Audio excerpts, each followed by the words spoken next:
Hello everyone, welcome again to Muhi's Arabic lessons and 1 minute of Egyptian Arabic grammar. Today we're going to continue the demonstrative pronouns series. The last one with the first video and this is the second and the last. So, when it comes to demonstrative pronouns in the plural form of things, for example, when I want to say a group of pens, a group of cars and whatever it is, we don't say Dool for it most of the time. However, sometimes we go and say that, but usually, and the right grammatical Egyptian thing is to say D.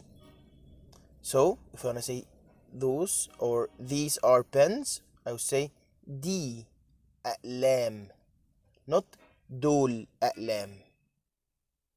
Another thing, for example, cars. I want to say these are cars. I say D عربيات, not Dool عربيات.